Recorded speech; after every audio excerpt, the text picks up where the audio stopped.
Okay, we got about.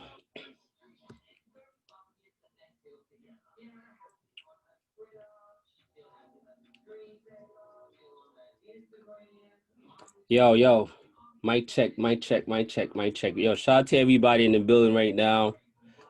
Midnight in the building, done that. Shout out to all you guys. Welcome, Michael Asante to the building.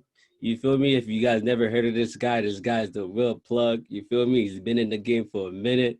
He's been doing his thing. Like, you know what I mean? He's been shaking and baking. A lot of people don't know these people. You feel me? So I gotta put you guys on who you guys need to know and who you guys need to connect and who you guys need to follow. Because this industry is it's all about who you know. It's all about the connects that you have. You know what I mean? So welcome, Michael, to the building.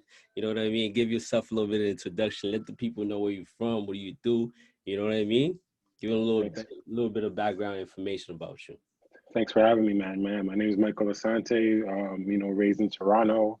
I do A&R. I've dabbled into like music management, promotion, throwing events and parties, a little bit of everything. So now I'm excited to be here today. Appreciate you for having me. Okay, dope.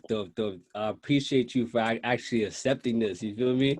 I was trying to get you in to do like a live event, but this whole Mm, lockdown shit happened. You know what I mean? So we mm, had to like figure something out. You know what I mean? We had to be innovative and come up some way for the people to meet you.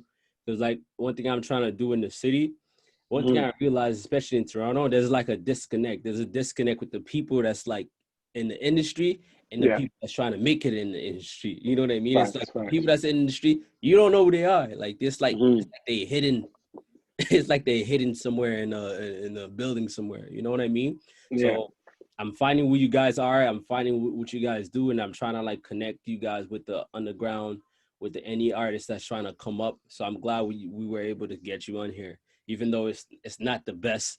It's not the best, environment, but like it's something. You know what I mean? no, definitely. Yeah. Whatever I can do to help and support artists, that's all that matters. Yeah, So, definitely. So no, I really thank you for appreciate having me. that. Yeah, so just to start it up and all that, so since you've been really working in the game, you know what I mean? You started A&R report and things like that. One thing I really wanted to ask you, like, what really got you into the music industry and wanted to do the whole A&R report and connect artists with like industry professionals? Um, I just felt like I started about 10 years ago, and I felt like, back then there was a void in terms of, just the music industry. There was a lack of infrastructure. I feel like there still is a lack of infrastructure. And Yeah, for what I wanted to do for my peers and people, like artists and songwriters and producers, was just give them opportunities to connect with industry executives. So I created the A&R report just as a means to just, showcase this up and coming talent, especially coming from Canada. yeah, Um, and it blossomed into, from a newsletter into a blog and into a platform. Right now it's under construction just because, just the industry is changing. So, I had to figure out a way to help and support artists in a better way. So I've been focused more so on mentorship, letting artists know, in terms of, setting up their businesses, setting up split sheets, things like that.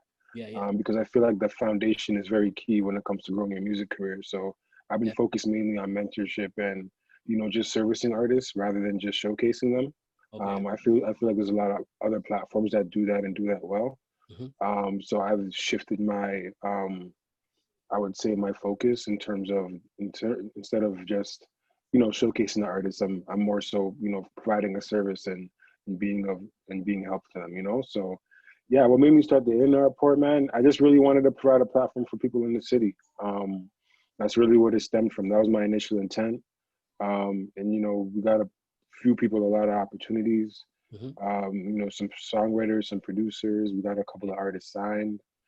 Um, so it was a great opportunity for me to actually, create something and actually see people shine from it. So it started in about 2010. We're still going.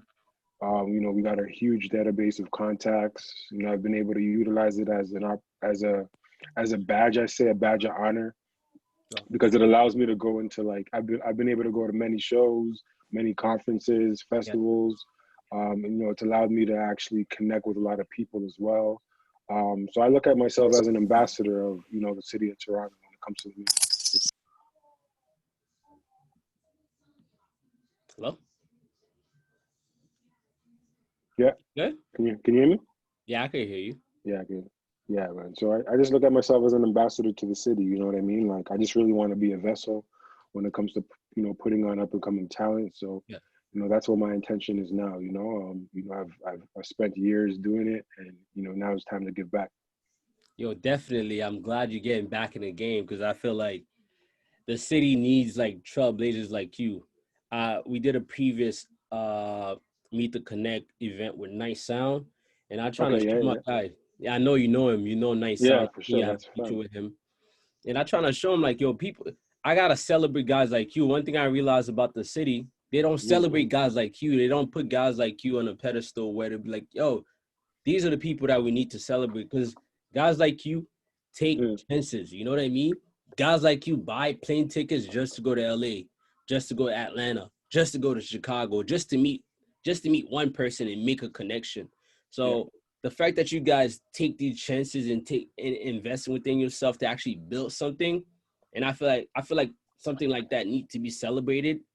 You guys need to be booked for seminars. You guys need to be booked for speaking engagements. You guys need to be appreciate it. booked for like for like recording sessions just to come to the studio. You know what I mean? I feel like It's, guys like you are the superstars in the city that the city needs. You know what I mean? it starts with investing in yourself. You know what I mean? And I feel like after some time, it gets a little tough when it comes to when you're putting up your own money and Fact. you're trying to do anything you can to support the artist. But one thing I can say is just never give up. Never give up. Just try to find ways to reinvent yourself. Yeah. Try to find ways to take a look at, okay, well, how much money did I spend this year? All right, well, what were the achievements, in Mhm. terms of this year, and measure that. You know what I mean? Yeah. And then it's going to allow you to actually make better moves and better decisions going forward. So, like Nice is somebody that he's a brother of mine, and I see him working too. And it gets there's times he'll tell you there's times when it gets tough when it's like you're asking yourself, why am I doing this? You know what I mean? Nobody cares, this, that, and the third. But You definitely right about it's that. never forget your intentions and never give up, and just always measure, exactly what it is you're doing. Because if you're spending all this money and you're not measuring, okay, well, how is this making me successful? Then you're never gonna win. Yeah, you're right. You're definitely right about that. And like you said, if you didn't make all these investments within yourself, I wouldn't even know you. I wouldn't even want to book you. You know That's what I true. mean? It's the fact That's that true. you did all these work, you did all these investments, and I met you at this seminar that I went to, and I heard you talking. Because Mm, like just words are powerful. You know what I mean? Experience is powerful. As much like people think like, oh, you might not be able to do this, might not be able, but the fact that you have experience, you have the knowledge, because hmm knowledge is like priceless. You feel me? The Yeah, fact that you have these 1,000%. knowledge, you would like telling people how to go about this, how to market your music. I'm like, man, this is the guy artists need to know because the Hmm way the type of gems you were dropping and things like that. And I feel like a lot of artists needs to get in contact with you and actually like build some type of relationships with you But just off your experience, just off the knowledge you have.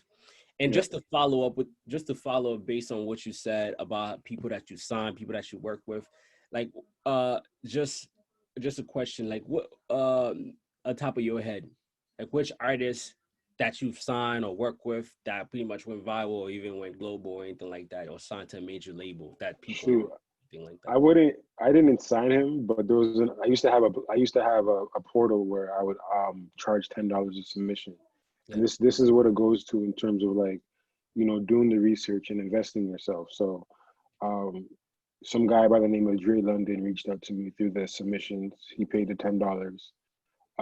And Dre London was managing an artist, but Dre, he still manages him. He was managing an artist. He manages an artist by the name of Post Malone. Jeez. So he literally spent $10, and I have a great relationship with like Avery and Monty Littman. So like they're the presidents of Republic Records. Wow. So seriously, like I didn't do any business in terms of like, oh, if you get signed through my platform, then give me Yeah. a cut. Yeah. But essentially that relationship is very, very strong and key. You know what I mean? And that's what it comes down to. It comes down to relationships when it comes down to the music business. which is what I've Wow. learned. But yeah, like somebody like Post Malone was, he's an artist that his manager literally did a submission or did White Iverson. They did it through the portal. This was back in like 2012 and 13, I Wow. believe. And we posted it on the site. And then, Avery and Monty hit me up asking who this artist is, where they're from. I Wow. let them know they were from Texas. And then the rest is history. So that's one artist. You know what I mean? Wow. Um, That's a big flex though. Like you make it seem like it's a light thing. Like well, Post it would be a Malone is like nice one of the flex most streamed. if I got a Post check Malone from is the it. most streamed artist in the world. Like that's not True, even like a light flex. Like true. Post Malone is like on Drake level. It's Drake's and there's Post Malone. You know what I Facts, mean? facts. Like, That's you like know, it would have been the nice if new I got era a Eminem. You know what I mean? yeah, yeah, yeah. It would have been nice if I got a check from it, but it's one of those things where regardless of a check or not, it's just one of those things where I have a relationship with his manager, Dre London, who's one of the most powerful managers in the game right now. Wow. So I'm able to contact him, get in a call with him, find artists for him. You know what I mean? Work with him on a business level. So, that's That's big. That's big right yeah, there.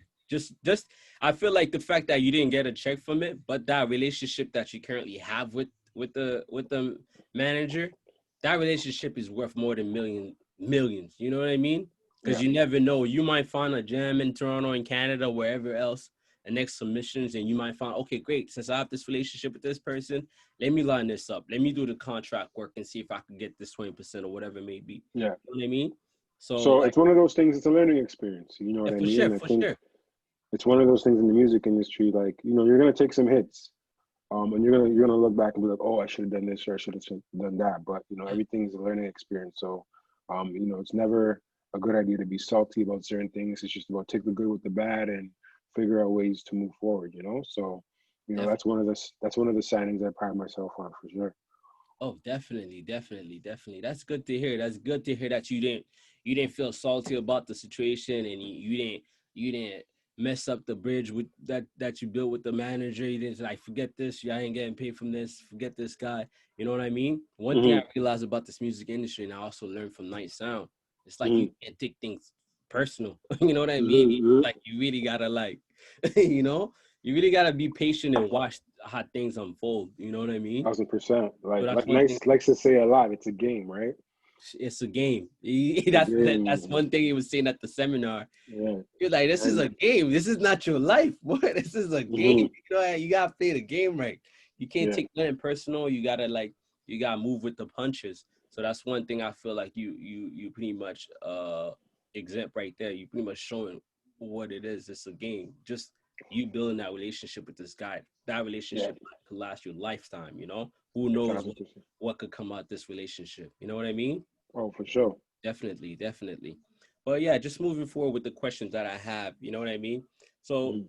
I want to ask you, can you explain a little bit information on what A&Rs do in the music industry? Like what do they do? Like Oh, for sure. A&R is artist and repertoire. So it's essentially like artist development, handling the marketing, just building an artist from the ground up. You know what I mean?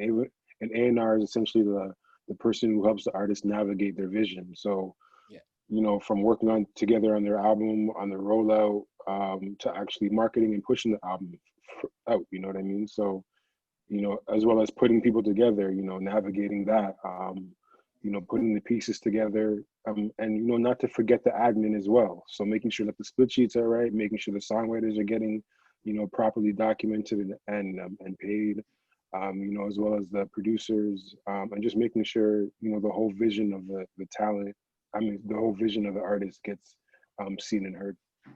okay, okay, dope, dope, dope.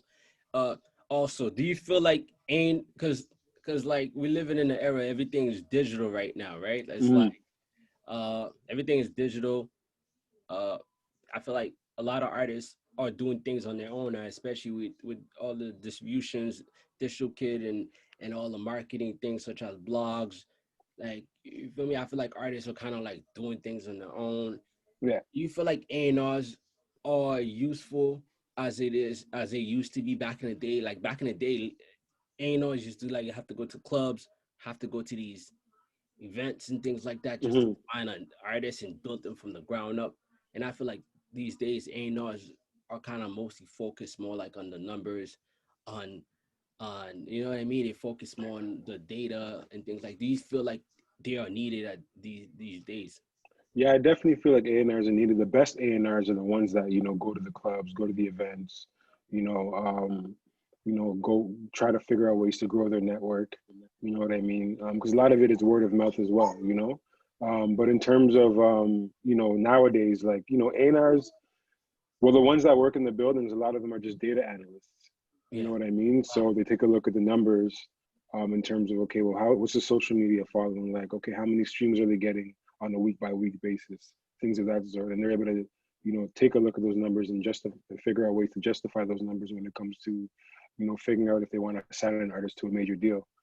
You know what I mean? So, the game's kind of changed because there's a lot of tools out there that kind of show you whether an artist is going to be successful or not. But for Yeah. me, I find that the best A&Rs are the ones that go out there, they figure out ways to connect, meet with the artist, take a look at their hometown and see whether or not they actually have an impact. Like I'm the type of person that's going to fly out, meet the Wow. artist, Yeah. figure out, okay, well, is the artist big in their city? You know what I mean? Are the DJs playing his record? Yeah. Because if they're able to impact their city, then they're able to make other impacts every other places in the world. You know? Okay. Dope. Dope. Dope. That's a good insight from you. Yeah. So So you like, said there's tools out there. For example, like, sorry to cut you off. There's a tool out there called Next Big Sound. If you go next. online and just search Next Big Sound, Yeah. that's a tool that a lot of A&Rs use, and they literally just they discover an artist and they'll plug their social media. A next big jump. Um, yeah, nextbigsound.com. They'll plug Wow. their social Yo, I media. hope you guys are taking that down. Write that down. Write that down. This guy giving you some gems right now. Make sure you guys write that down. Next big Yeah, sound. yeah, Next Big Sound, and it's literally just an analytical tool where the A&R will they'll plug the artists' like social media platforms. They'll also plug like their Spotify and their Apple Music and Pandora, which is big in the States. And then what they do is they get like a weekly report for the artist to let them know how the artist is doing. So if their social media numbers are growing, their streaming numbers are growing, that Yeah. means the artist is starting to make a positive impact. So Next Big Sound is one of the platforms that a lot of A&Rs use when it comes to just keeping track of an artist. Because trust me, if you're doing your thing, if you're putting music out there and you're getting numbers, the A&Rs are going to find you. It's Yeah. not hard. But It's not hard to find, especially with social media. okay.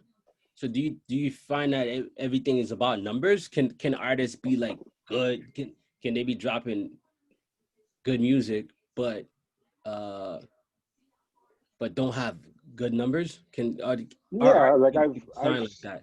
yeah, some of the best, some of the top music executives have signed artists. Like one person whom I have a great relationship with is No ID, for example.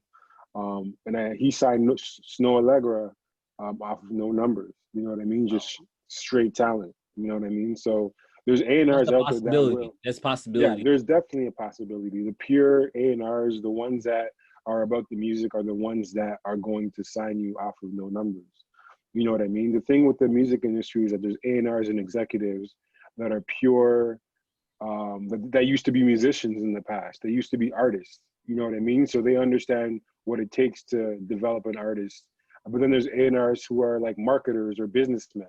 So they don't really care No. about the artistry. They look at the numbers. You know what I mean? Okay. So it's really about who discovers you and who finds you. But there's going to be someone out there who will sign you based off of pure talent. If you're talented and you stay consistent and you market your music, someone will find you. It's all about the music at the end of the day. You know Okay. what I mean? So there's Okay. definitely a possibility. Will you get a big deal if you don't have the numbers? That's another question.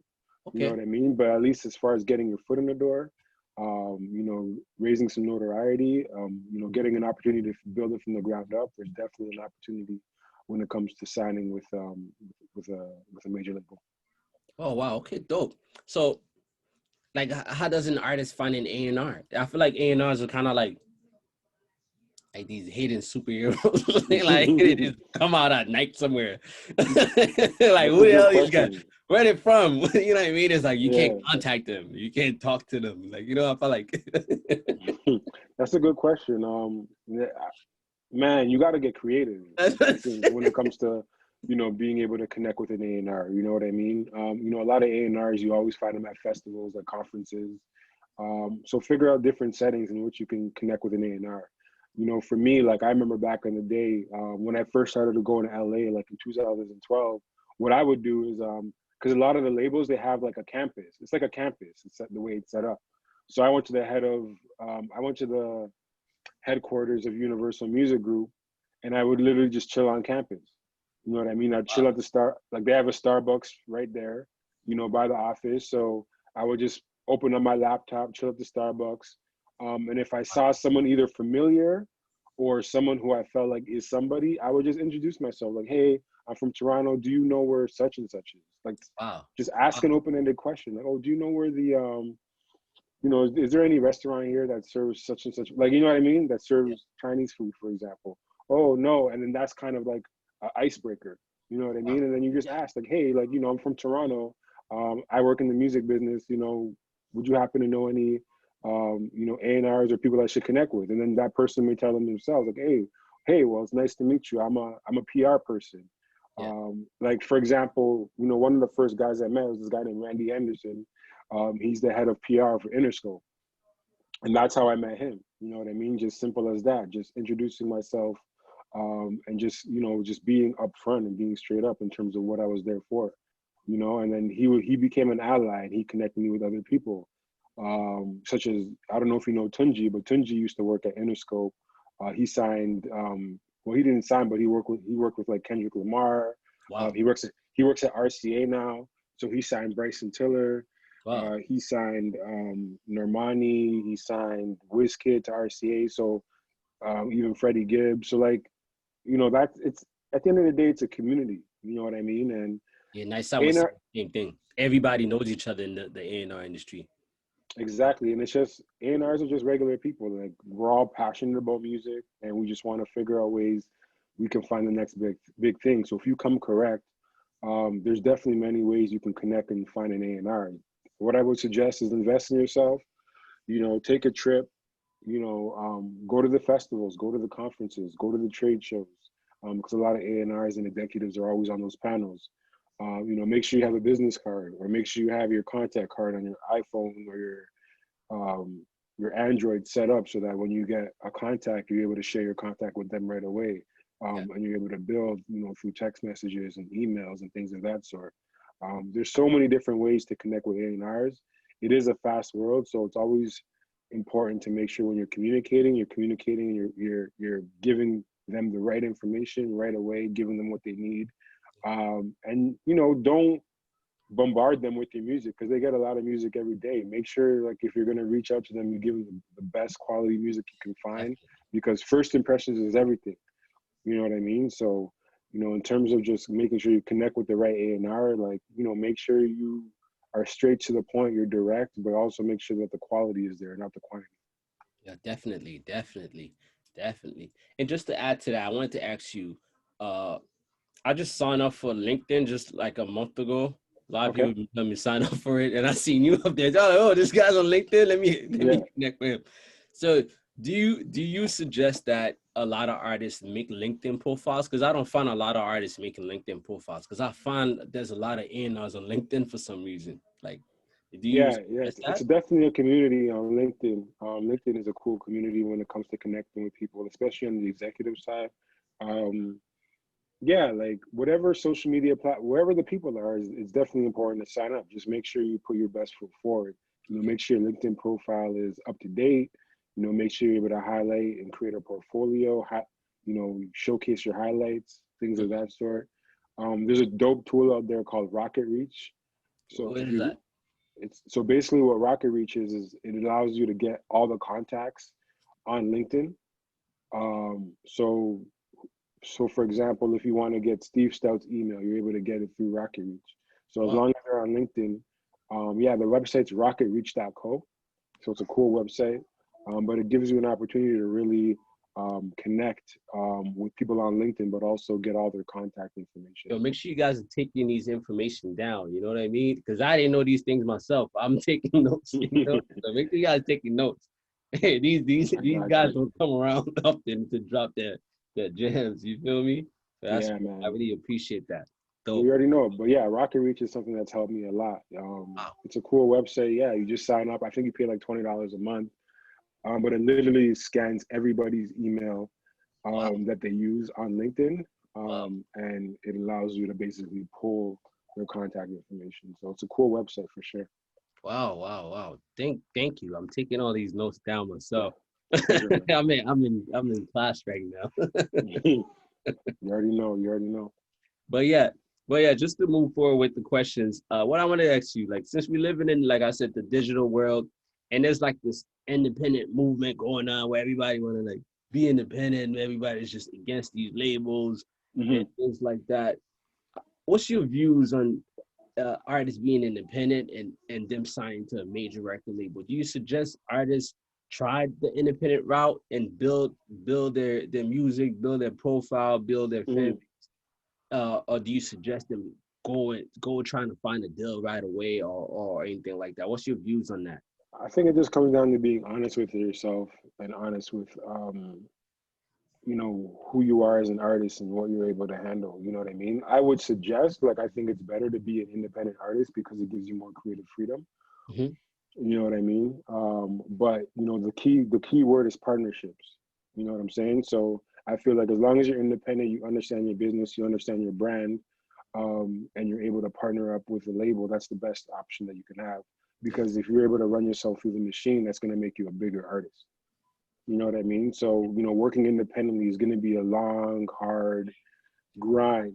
Trust. But at the same time, like, you own everything, which is very key. But at the same time, like, as you grow, you're going to need support. You're going to need that PR. You're going to need, a tour manager. You're going to need additional people to add on to your team. So as long as you understand your business and you know your business, Yeah. I feel like staying independent is key.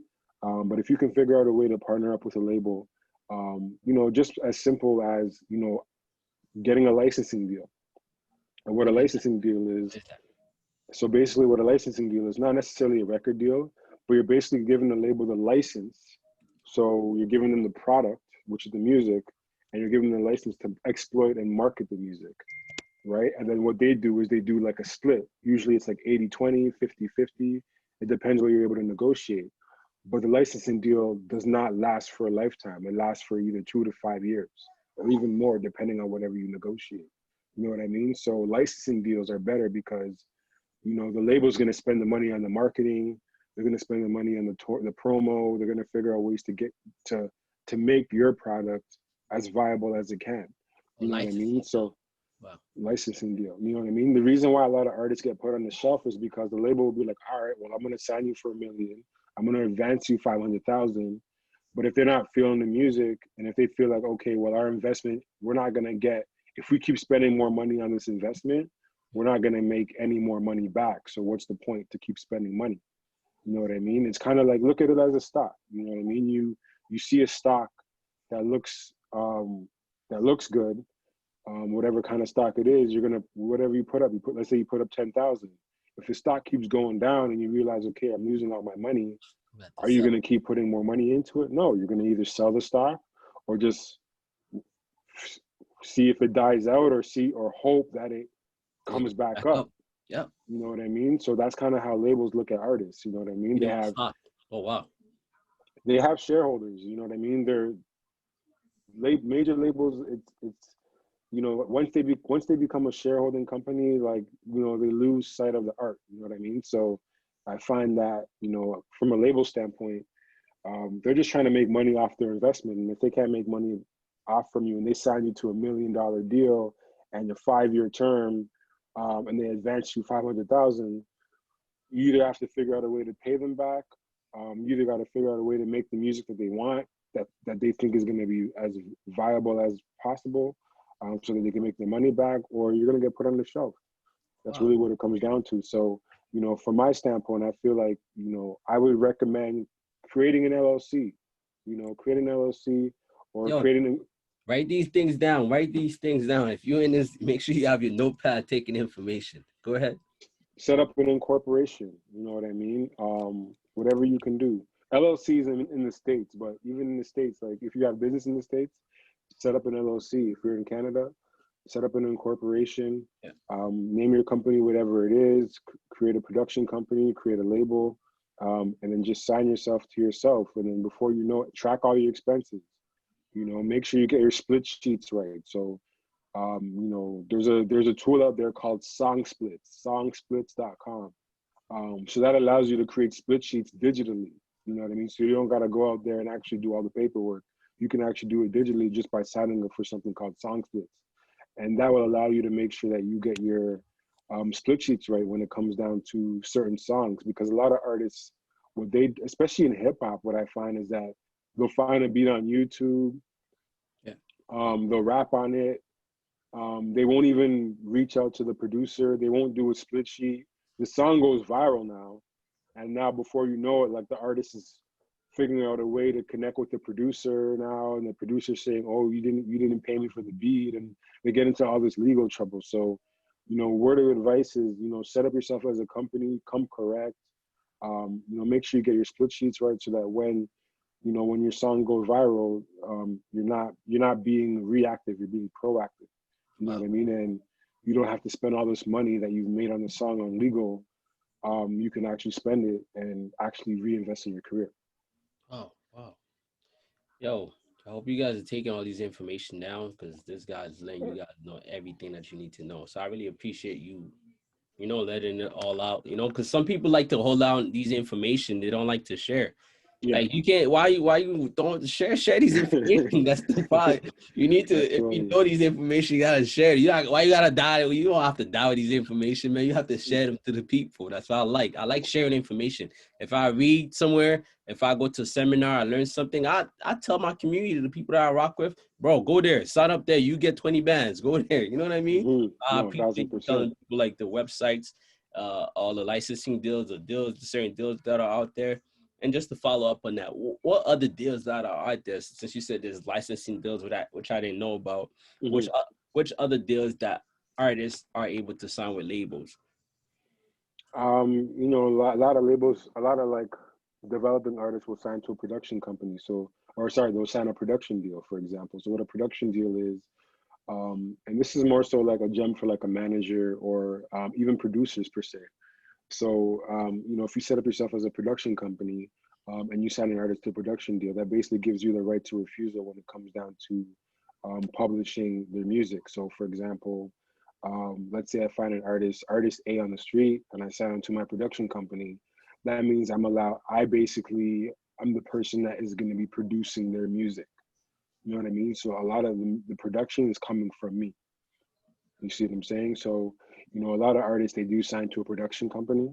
Yeah. Um, which is it could be a good opportunity because it gives you an opportunity to get production for free, which you don't have to pay up front for, and then also an opportunity to work with a producer that's well known, because a lot of well known producers create production companies and sign artists to production deals. But if you're a producer, set up a production company.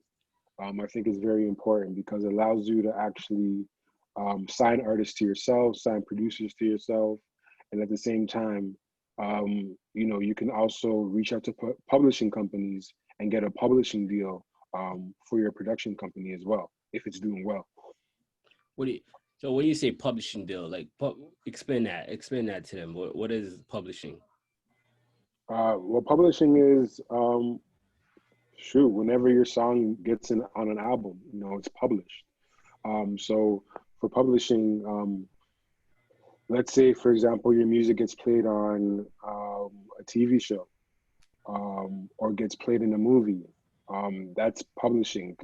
Whoever owns the publishing is able to exploit the master and get your music played on those kind of platforms. So it's very important to own your publishing because that allows you to get paid not just for CD sales and streaming, but also get paid for in other areas as well. Like let's say, for example, your music gets played at a Raptors game. You know what I mean? Whoever owns the publishing is getting paid for that. So it's very, very key to know who to own your publishing, but it all really stems up from making sure that you get your split sheets right. Okay, dope. I'm just gonna read a couple questions that I see popping up right now. I got two Sure. questions that just came in. One from Midnight. He Yep. said, most producers don't ask for a split, but just a lease fee. Should we as artists offer a split in good faith? Like, should they offer a split? Yeah, I definitely feel if you're thinking long term, if you're thinking bigger picture, I definitely feel like you should offer a split, because then that's going to give you a piece of the publishing when things go right. Because if producers just want to get paid, so when they're offering you a lease fee, they're just trying to figure out a way to get paid for their work. You know what I mean? And at the same time, you leasing the beat is only you're only leasing it for a certain period of time. So it's like, for example, it's like, how do I put it? Um, it's like owning. It's like you're not owning. It's like leasing an apartment. You know what I mean? You lease it for a year, but you don't own the apartment, but you can stay there. You Okay, can so live that's how there. it You can works. shower there. You can do whatever you want with it. But once the lease is up, you got to get the hell out. You know what I mean? So when Wow, it comes down to this beat, it's like you can lease it. You can do whatever you want with it. You can record on it. You can get other rappers on it, other artists on it, whoever. But you don't own it when it comes down to it. So the worst thing that could happen is, that producer sells the beat to somebody else, and then once your lease is up, that's it. You know what I mean? So wow, you're not able to. They can come after you and say, okay, well, can you take the song down from your Spotify, or can you do this, wow, that, and the third? So as far as leasing a song, it's the cheapest option, but it's not the best option because you don't own the song. So, wow, I would suggest personally, yeah, offer a split, and at least that way that gives you ownership of the song, and then you can take it from there. wow, wow, wow, wow. Good insight. Good insight. If you guys have any questions, just drop your questions while I'm doing the interview with him. I ask some of the questions that you guys have. Make sure you write your questions in the chat, and I make sure to ask him the questions. The next question I got from Big Yos, I don't even know how to pronounce the dude's name. He said, "How to pitch publishing for video games or movies?" That's a good question. Yeah, so my there's a strategy when it comes down to it, and a lot of the video games, for example, like Activision, they always have Activision, like they do. Who do they do? I think they do Call of Duty. They do Tony Hawk. I don't know. Like they do a lot of games, but every video game company, every movie company, they all have a music supervisor, right? So one thing that's very key is to find out who the music supervisor is for these platforms. You feel me? Let's say for example, it's film. Let's say one of the companies is Miramax. So you find out who a music supervisor is for Miramax, and then you pitch your music to them.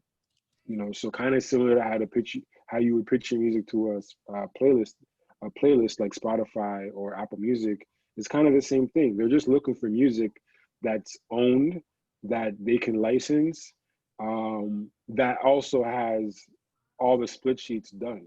You know what I mean? Because the worst thing that can happen is they want to get your music in the film, but then they realize, oh wow, you don't own the music, or oh you didn't do your split sheet, so they can't pay everybody.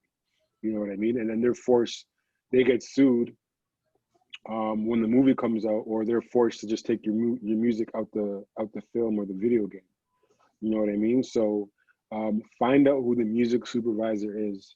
And it's as simple as like using that tool that I told you just recently, rocketreach.co. You know what I mean?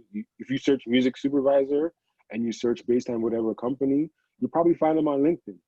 You'll literally probably find them on LinkedIn, and then you'll be able to find their contact information from there. And then from there, you can kind of introduce yourself, let them know that you're somebody who, has a lot of music that they can share when it comes to their projects. And you're making their life easier. Whatever you can do to make their life easier, they're going to be receptive to, because they got to go out there and find music. So if you have good music Yeah. that is going to fit the video game, or that would fit like films and scoring and things of that sort, then reach out to the music supervisor. They're your best bet. Okay, dope, dope. I was also listening to a podcast one day, and someone was saying he does a lot of music publishing, getting songs into movies and things like that. He also Hmm. mentioned the number one important thing for artists to get into these video games is to have the right metadata. Can you explain Yes. what metadata means? What is that? So similar to what split sheets are, metadata is making sure that the right information is placed So for example, like one song, you have to ensure that you have the right metadata, and the right metadata would be the producer's name, their first and last name, their publishing company, if they're signed to a publishing company, their PRO that they're signed to, so the performing rights organization. So for example, in Canada, it's SOCAN, in the US, it's ASCAP and BMI. That's the metadata that you have to ensure that you have. If you have the right metadata, then it's going to allow you to be able to, make their jobs easier and be able to get songs placed. So it's very, very key to ensure that you have the right metadata when you're pitching songs, because the worst thing is, like, shoot, when people send, for example, when, like let's say I'm trying to get a song placed and I'm working with a producer and artist and they don't have the right data, then I can't do anything with the song. The song's dope, but if you don't know who the producer's publishing company is, if you don't know what performing rights organization they're signed to, anything like that, then I can't do anything, because once I place the song, they're gonna come after me regardless. You know what I mean? And they're gonna tell me to take the song down, or they're gonna tell me, okay, well, we want an 80-20 split. Well, you take 20, we'll keep 80. Like, they have the leverage because, the song's already placed, and if it's doing well, then they can either decide whether to take the song down through legalities, or they can decide to keep the song up. But if you don't have the right metadata, then, it's, what are you gonna do? So, I find that it's very, very important to just get your information right. Like, when you're in the studio working with an artist, working with a producer, ask them, like, are you signed to SOCAN, or are you signed to ASCAP or BMI, or do you have a publishing deal? Okay, dope. Who's it with? You know what I mean? And get as much information as you can from them, so that when you comes to, registering your songs and getting it out there, you have all the data you need. Okay, dope, dope, dope. Perfect, perfect. Since you mentioned SoCan and all these things, do you find that it's necessary for independent artists, especially artists, to come up to sign up for SoCan, or do they have to? Like, is it necessary? It's 1,000% necessary, because SOCAN's gonna go up there and advocate for you and make sure you get paid for your recordings. One thing a lot of artists don't realize is, when it comes to a commercial place. So for example, if I work at a bowling alley and I'm like, all right, well, I'm a general manager of a bowling alley and I want to come up with a playlist, right? I'm coming up with a playlist to play these 20 songs throughout the night. That bowling alley has to register. That bowling alley has to, sorry, yeah, that Okay. bowling alley has to get a license to play that song at the bowling alley. So if I work at a stadium, at the Raptor Stadium, for example, you know what I mean? I have to get the license to play that song at the stadium. So any commercial place that plays a song, they got to register that what they play. Mhm. You feel me? So, as an independent artist, it's key to sign up for SOCAN, because you'll get paid for your work.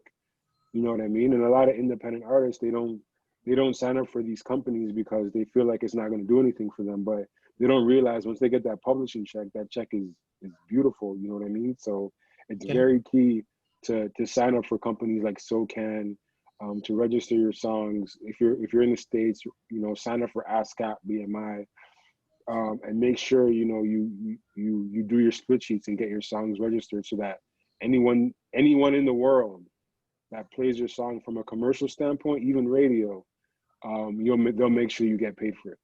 So it has to get recorded. So at the end of the day, if you're an independent artist and you got a song playing in Nigeria, for example, at a commercial radio station, they have to record that they played your song, and you'll get paid for that. Oh wow, wow, that's dope. That's dope. I try to sign up for SoCan as well because I'm trying to Mhm. start up a indie label to try to release some music. I Yeah, found they send me some application. yeah. You find out like artists just have to just go through the process to just You have to trust the process, man. You have to trust the process. The biggest artists in the world are signing for SOCAN. You know what I mean? Drake signing for SOCAN.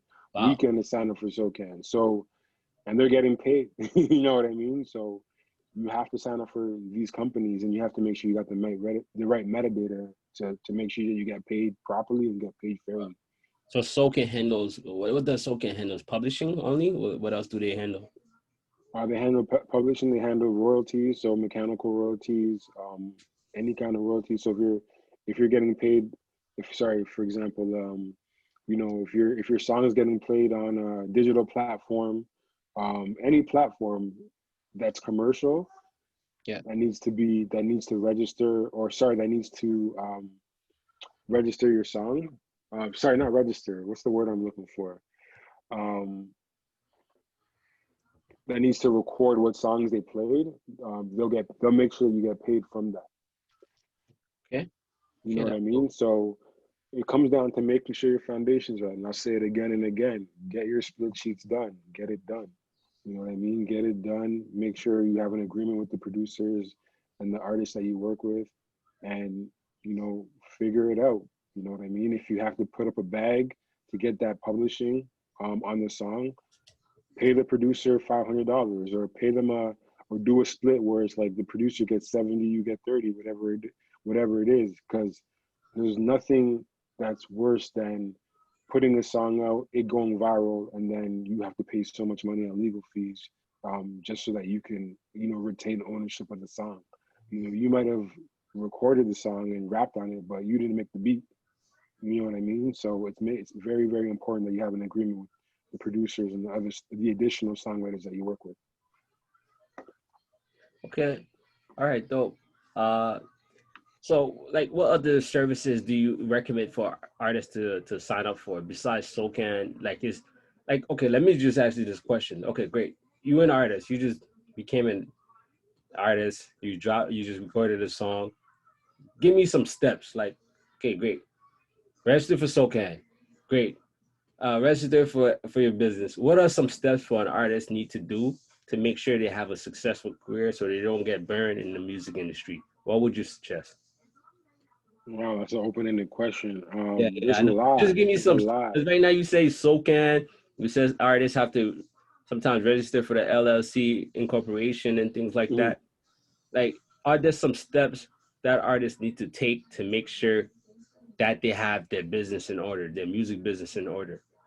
Figure out what your budget is.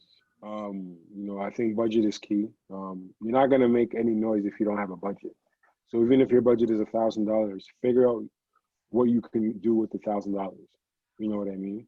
Whether it's print T-shirts, you know, distribute CDs, whatever it is you could do, you have to figure out what your budget is. Um, and then once you're able to figure out your budget, then you can figure out a game plan in terms of coming up with a marketing. I Yeah. think a marketing plan is very key. With $1,000 budget, you may not be able to do a lot, but there's certain ways you can market yourself by, you know, burning a few CDs, setting up a couple of T-shirts, you know, distributing a couple of posters around the city, whatever it is that you can do to make some noise within your community. I think it's very key. Um, what else? Um, there's so many ways to go about it. Like, you know, if you're an artist and you don't want to get burned, like, you know, do you need a lawyer in the beginning? Not necessarily, but it's very good to have a lawyer so that you actually can actually set up the agreements that you need to set up. You know, so for example, like this, like when it comes to publishing, you want to have an agreement with your producer. It's very key to, you know, have the agreement set up properly. You know, um, so finding a lawyer and investing about a couple of $1,000s in terms of, you know, making sure you get your agreements right so that, you know, you're not personally liable for anything that happens. Um, that's what I would say for the beginning. You know what I mean? Like understand who your target market is. Like market yourself, because you're your best marketer. You know what I mean? No one's gonna do it better than you can. You know what I mean? So figure out ways to market yourself. If you need to hire PR, hire them when the time is right. Because PR costs anywhere from $1,000 to $3,000, $4,000. Wow. I mean, and at the end of the day, when it comes down to it, you're in the content business. So the PR is going to need content for them to do the job. So I think first things key is like invest in yourself and figure out ways you can create content.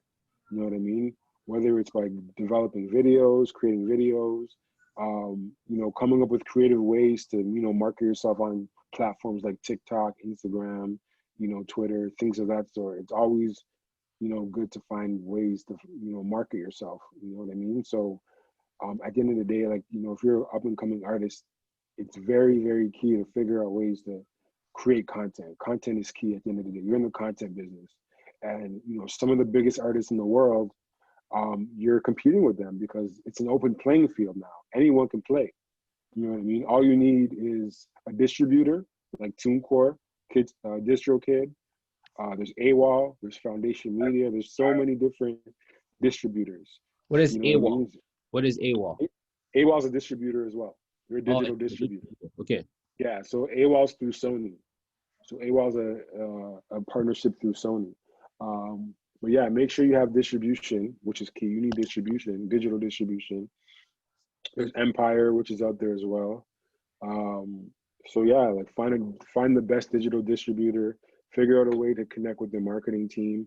But it all starts with you understanding you yourself as an artist, understanding your brand, understanding what content strategy you have put in place, and just staying consistent. Staying consistent is very key as well, because you're competing, not just with up and coming artists, you're also competing with the biggest artists in the world as well, and everybody is fighting for attention. Dope. Dope, dope. You gave a lot of information, you know what I mean? Because I just wanted everybody to know exactly how to go about things. Since you said there's the SOCAN, a lot of people don't register for SOCAN. I Mm-hmm. would like let people know, okay, good, you gotta register for SOCAN. If there's other services that I was missing, I wanted you to add that as well. That's the reason why I asked that question. You know what I Mm-hmm. mean? I really appreciate that. Yeah, you dropping a lot of information. It's a lot. It's a lot to take. That's why I really wanted you, because that's like I said. I had when I went to the seminar at Nia Center. I'm like, Mm-hmm. man, this guy really dropping a lot of gems, and I took a lot of notes that day, and I saved a lot of notes too, and I was able to share it with the community that I have, right? But I wanted Oh. to hear it from your mouth as well, right? So another question that I have for you, right? Mm-hmm. What would you say makes you the perfect fit for being an A&R? I wouldn't say there's a perfect fit. Like at the end of the day, it's all about taste. You know what I mean? Like we're all A&Rs at the end of the day. Producers are A&Rs. You're an entrepreneur, you're an A&R. Like we're all A&Rs. We're all looking for, you know, up and coming talent to work with, to develop, to help and support. And that's really what an A&R is.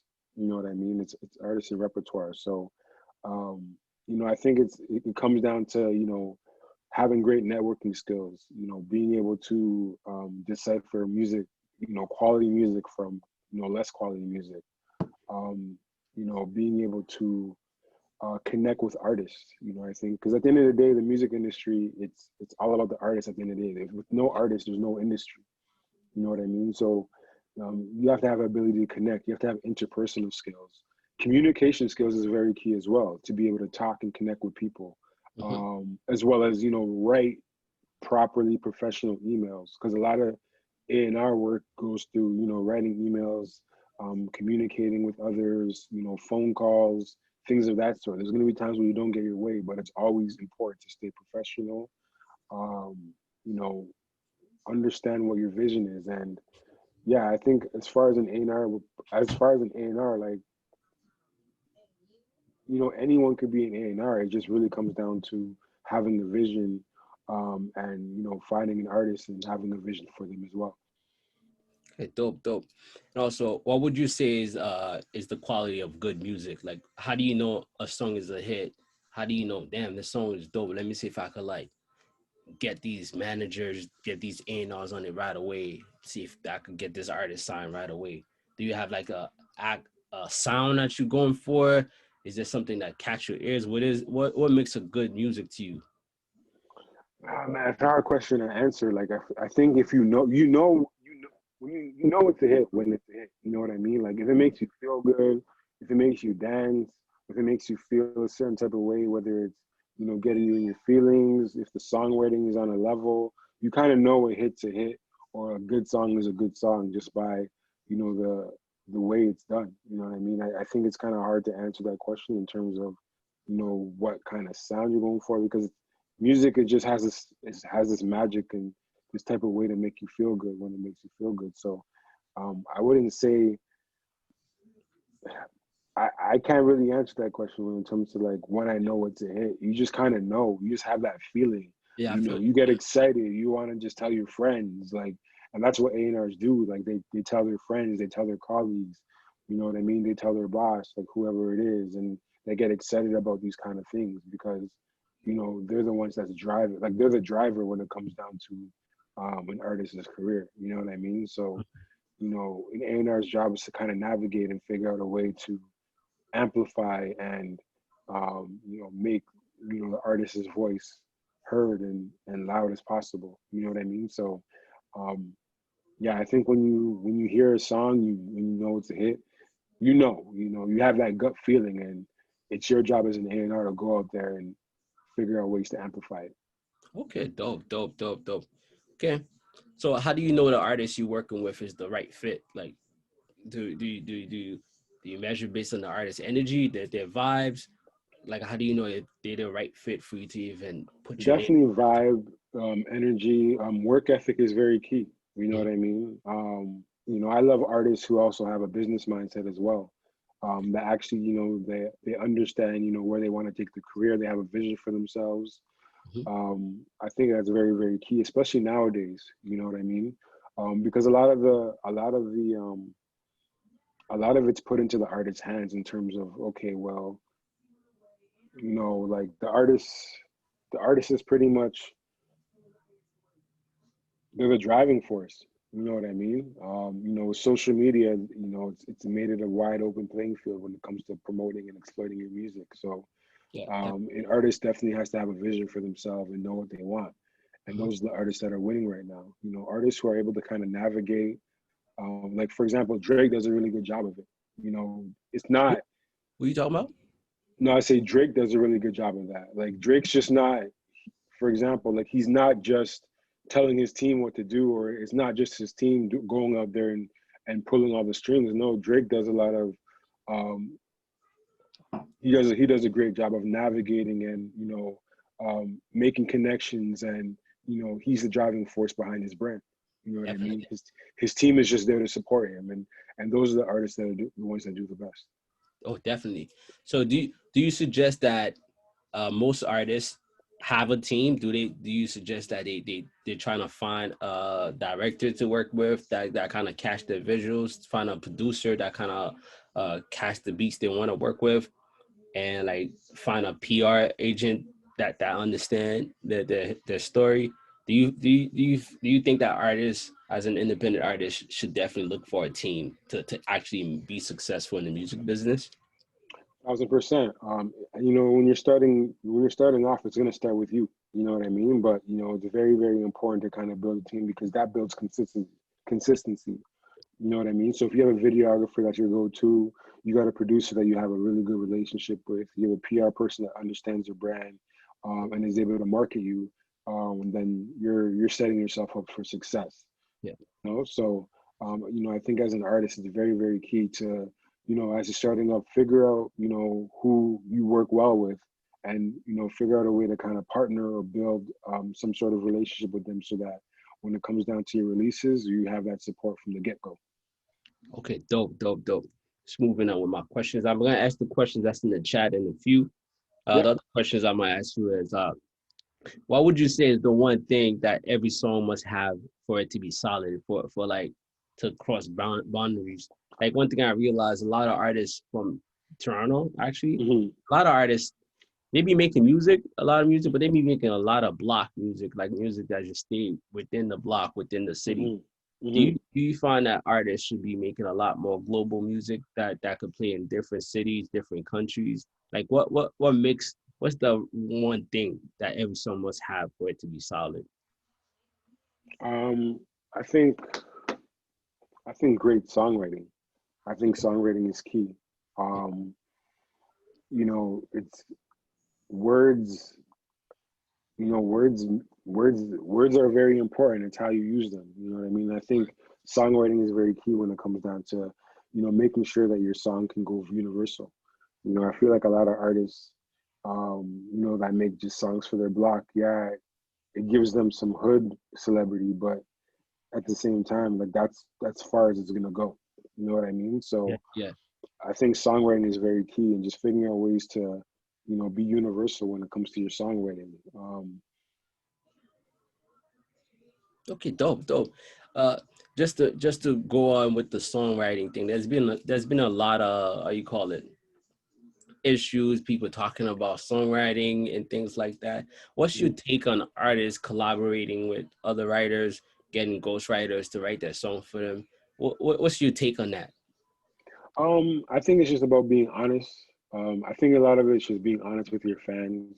When it comes down to the music, um, in terms of like ghostwriting and collaborating with other artists, I believe in that. Like I think Facts, same. it's key. Collaboration is key when it comes down to the music industry, and collaboration is key when it comes down to anything. You know Anything. what I mean? Like, there's no I in team, and some of the biggest songs that you ever heard have the most collaborations. You know what I mean? Like someone I look up to, like a Kanye West. Like if you look at his liner notes, his album liner notes, you're gonna see about 10, 15 names on one song. You know what I mean? So, um, there's input and there's people that are in the room that are able to share something within them that can contribute to a song. So it could be a melody, it could be a word, but regardless, that's what makes the song. So I think collaboration is very key. I believe in collaboration.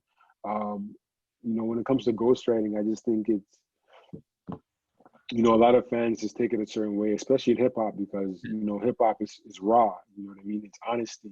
And when they feel like somebody's ghostwriting, their a song, it makes the fan feel like, okay, well, that didn't come from you. Like, then you're not real. You're not this. You know what I mean? So, I understand where the fan is coming from, but I do get it from a musical standpoint where sometimes, that particular songwriter is not able to perform the song.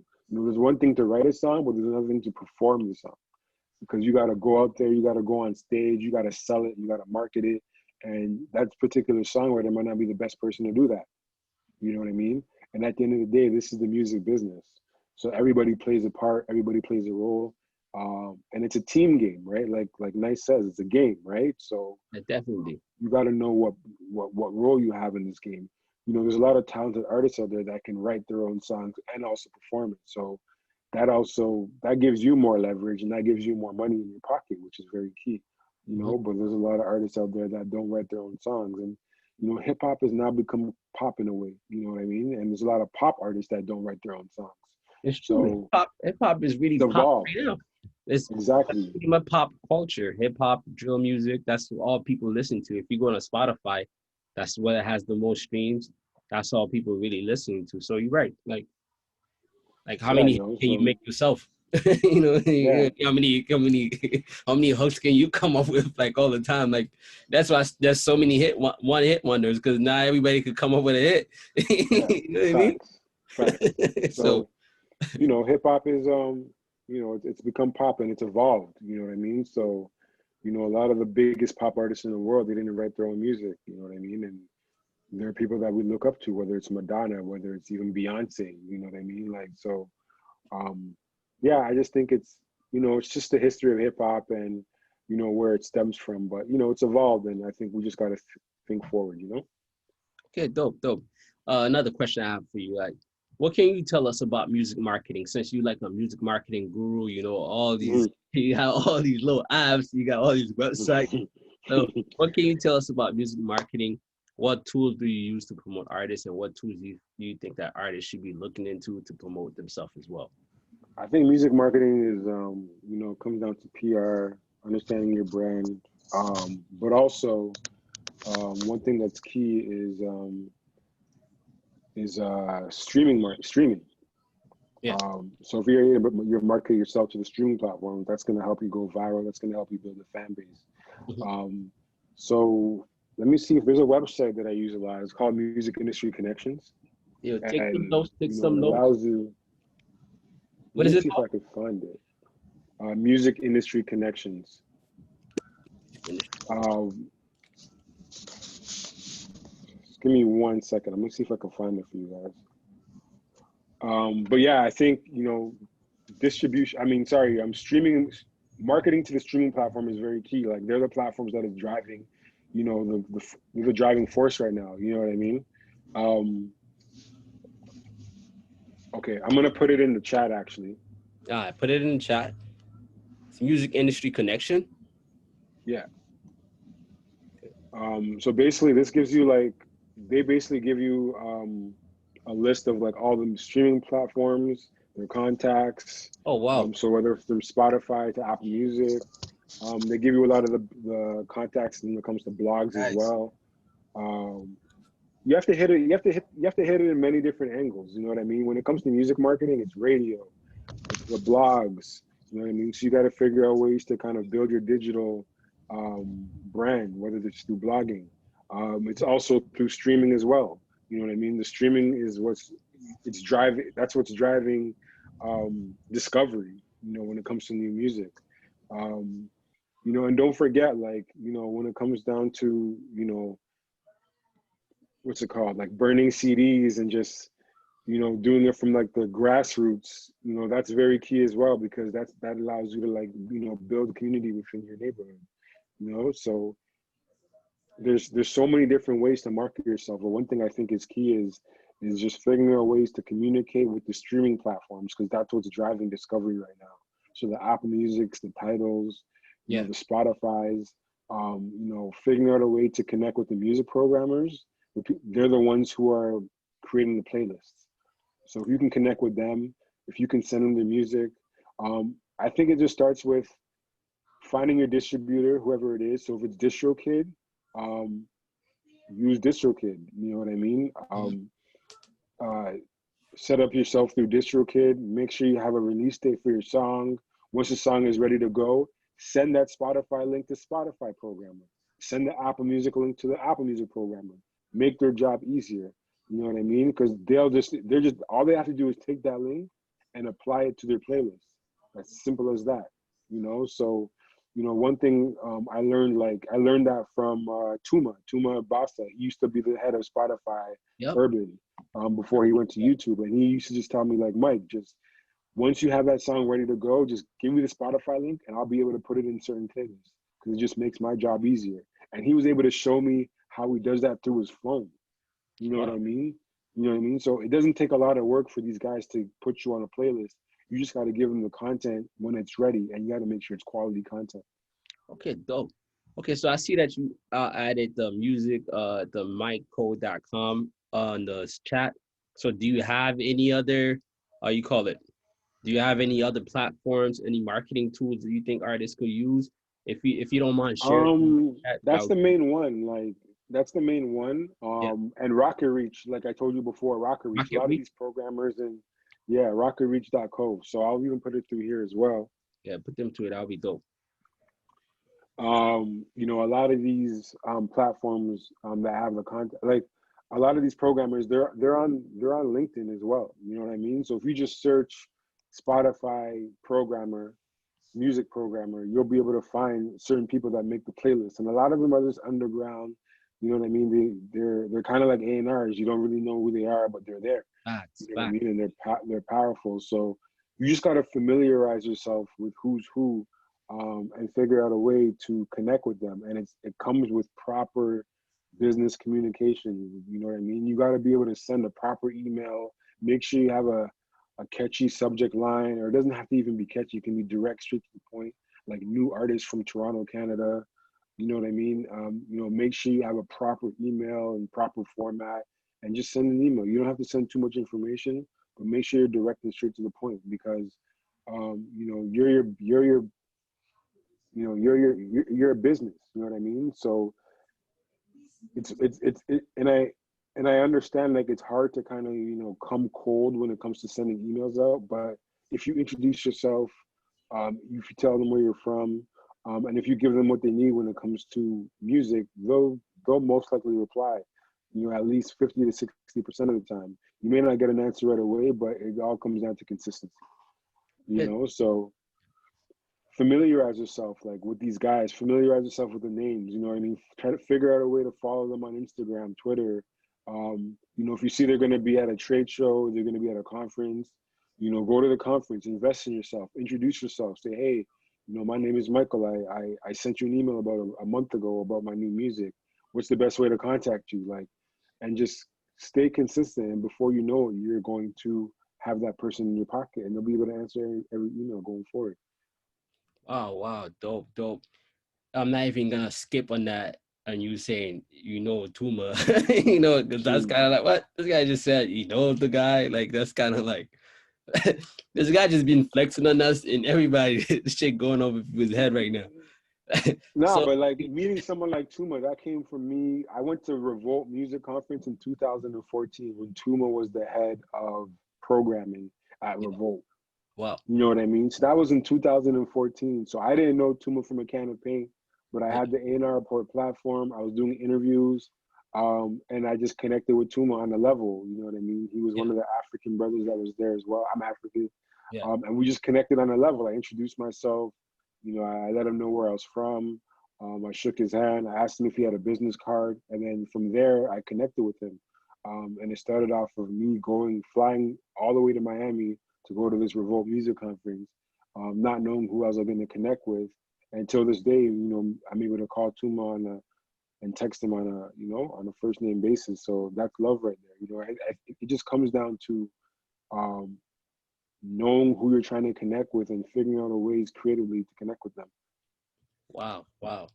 Because That's you may not be able to connect with them the first time you meet them, but if you become a familiar face, if you're showing mhm. up at the conferences, if Yeah, you're showing same, up at the building, right? before you know it, they're gonna be like, "Yo, who is this kid? All right, let me give him a shot."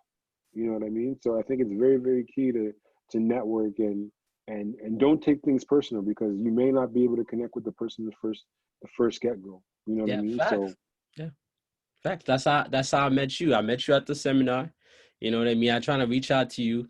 I guess you were busy. You didn't get my call. You know what? I learned from Nice Sound. Don't take things personal. So I just lay yeah. back and get back. And after a while, you hit me back and you said, "Let's do it." I'm like, "Wow."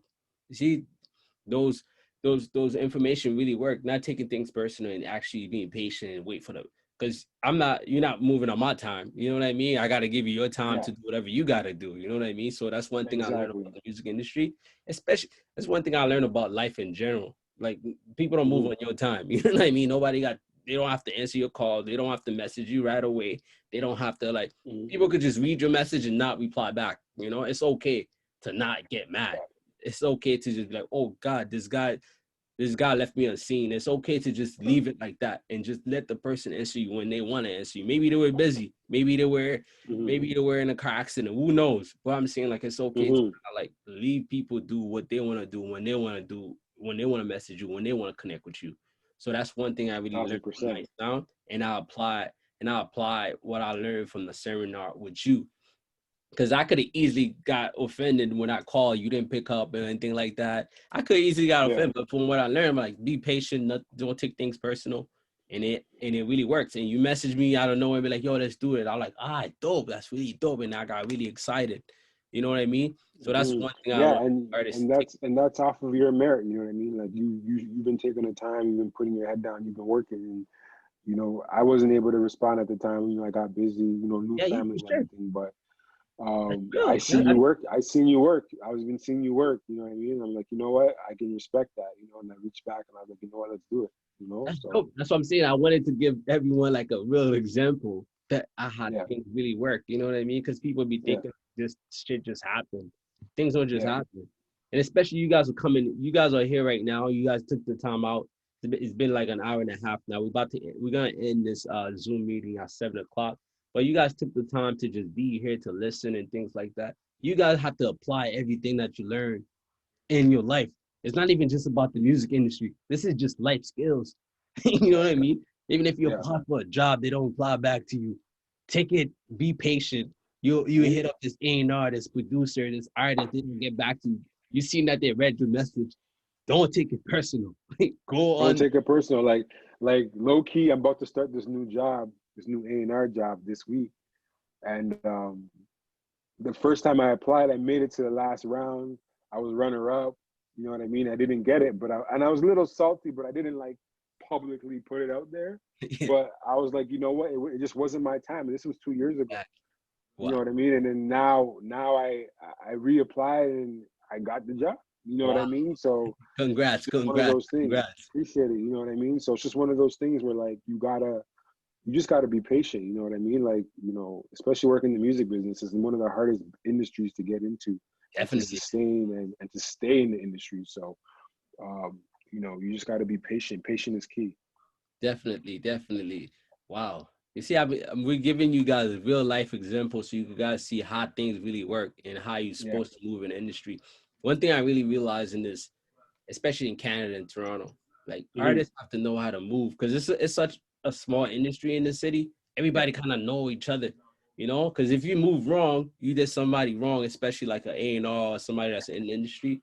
If Hmm. you if you left like a bad taste in their mouth and you trying to reach to somebody else, not knowing that person you're trying to reach to might know the person you just put a bad taste in their mouth. Yeah. Now they're gonna reach out to this person like, nah, I don't work with this person, and that's Yeah. why a lot of people get blackballed. You know what I mean? It's because the way they move wrong. You know what I mean? They Hmm. move wrong. You got to know how to move right, especially in this industry.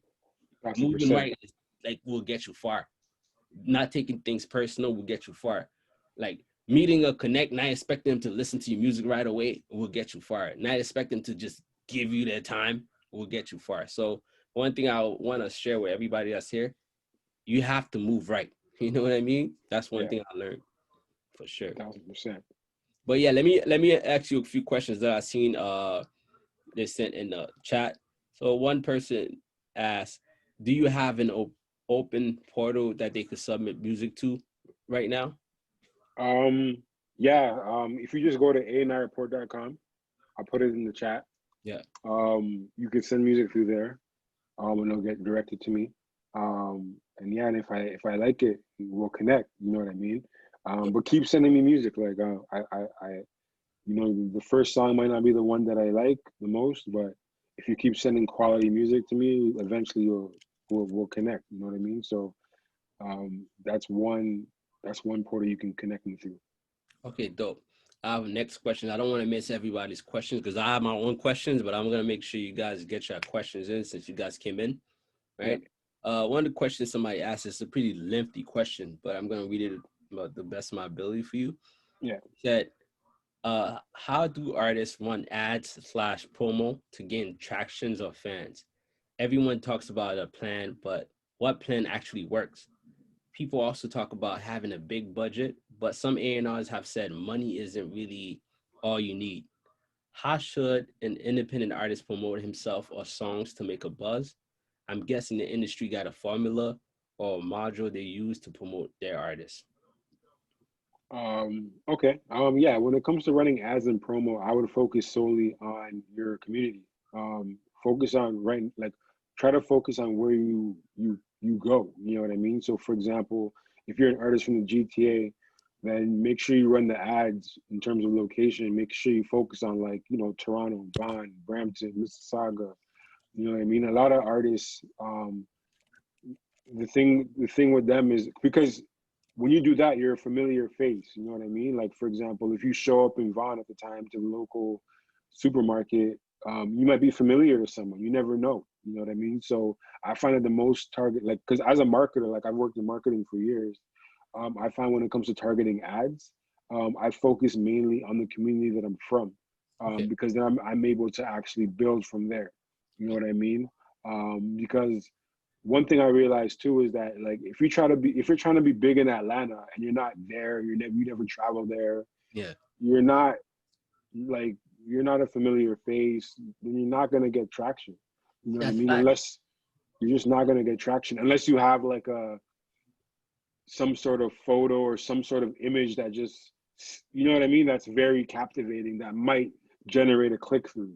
But that's rarely the case. You know what I mean? So I think it's very key to just try to focus on the the neighborhood or the community that you're from Mhm. first.